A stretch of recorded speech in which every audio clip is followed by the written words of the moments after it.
Gustave Flaubert le disait, on ne peut rien imaginer de plus beau que la baie d'Ajaccio. La ville impériale s'abrite dans le repli du rivage. Ce golfe est l'atout majeur de notre ville. Il est protégé au sud par la pointe de Capodimour et au nord par nos remarquables îles sanguinaires qui ont obtenu en 2017 le label Grand Site de France. C'est un espace maritime doté d'une immense richesse biologique.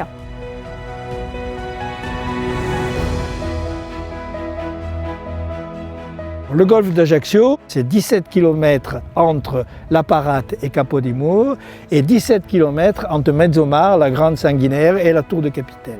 Et c'est aussi 1000 mètres de profondeur au large des Sanguinaires. Les deux fleuves actuels, Gravonne et Prunelle, se prolongent à l'intérieur par une espèce de grande vallée sous-marine, ce qu'on appelle un canyon, qui se développe jusqu'à plus de 500 mètres de profondeur et qui correspond au creusement de ces vallées lorsque le niveau était plus bas.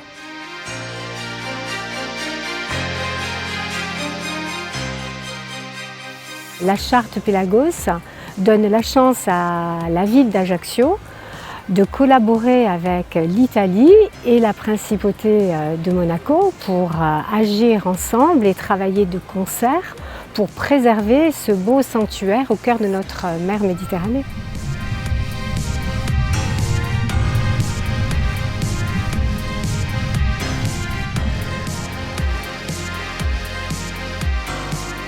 Le sanctuaire Pélagos s'étend sur une superficie de 87 500 km et sur un lignée côtier de 2022 km avec 241 communes.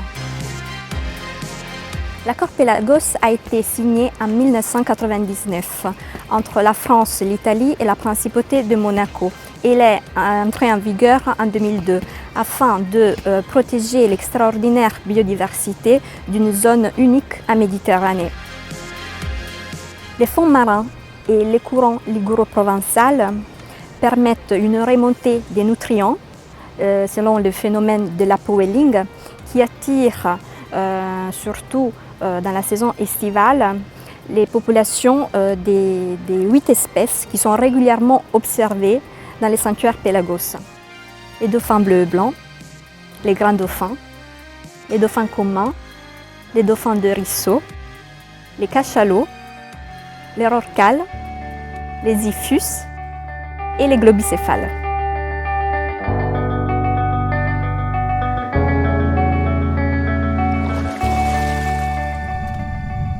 Les principales actions que nous menons au sein de la partie française de Pélagos, c'est le volet scientifique, puisqu'il y a énormément de choses à connaître sur les mammifères marins. On manque de connaissances actuellement pour bien gérer.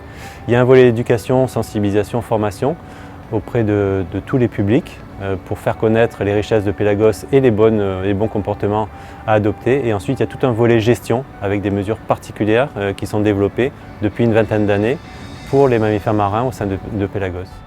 Avec les compagnies maritimes, il y a eu beaucoup de travaux, notamment ceux réalisés par l'association Souffleurs d'écume pour mettre en place un dispositif qui s'appelle REPSET pour éviter les collisions au sein du sanctuaire. Et puis tout un volet qui porte sur les échouages aussi avec la mise à disposition de matériel, de moyens.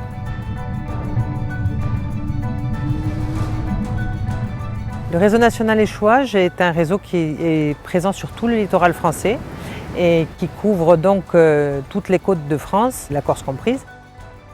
Il y a des gens qui interviennent comme moi à chaque fois qu'un cétacé s'échoue mort ou vivant et qui va suivre un protocole précis de prélèvement ou d'action à mener pour intervenir sur l'animal, quel que soit son besoin. On compte sur l'île entre 25 et 30 échouages par an et entre 2 et 5 par an sur le golfe d'Ajaccio. Les 3 grandes causes de mortalité vont être, il peut y avoir la vieillesse, la maladie, la pollution. Et la maladie et la pollution sont très liées parce qu'en fait, s'ils ont ingéré des animaux qui sont même pollués, vu que les cétacés sont en haut de la chaîne alimentaire, ça va entraîner, si vous voulez, un état global qui va faire que l'animal est affaibli et il va finir par en mourir. Et puis sur les très grands cétacés, donc les baleines, là, il peut y avoir des collisions avec les ferries.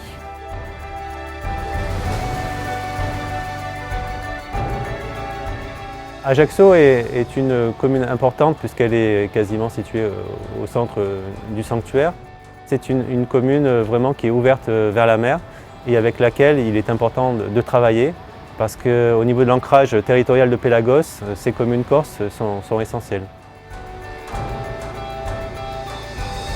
Il faut impérativement formaliser, renforcer nos coopérations avec l'ensemble des acteurs de notre territoire, les partenaires institutionnels, mais aussi plus précisément le milieu associatif qui œuvre au quotidien avec beaucoup d'énergie et de ténacité pour protéger notre environnement, notre patrimoine naturel.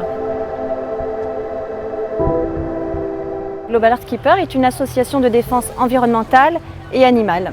Les communes comme Ajaccio peuvent nous contacter à tout moment. Nous dépolluons les plages, non pas dans le but de jouer les éboueurs, mais de sensibiliser les gens qui usitent les lieux tels que la mer, la plage, à la pollution que ça engendre, les pollutions plastiques, mais aussi les pollutions de mégots, et à leur expliquer, à leur montrer que ce qu'ils jettent là se retrouve dans la mer, et donc a un effet nocif pour l'environnement et pour eux, pour la santé également. Avec Laurent Marcangel, notre ambition est claire et forte. Nous devons concilier en toute subtilité préservation et développement. Il faut soutenir aussi les acteurs économiques à proposer des activités durables.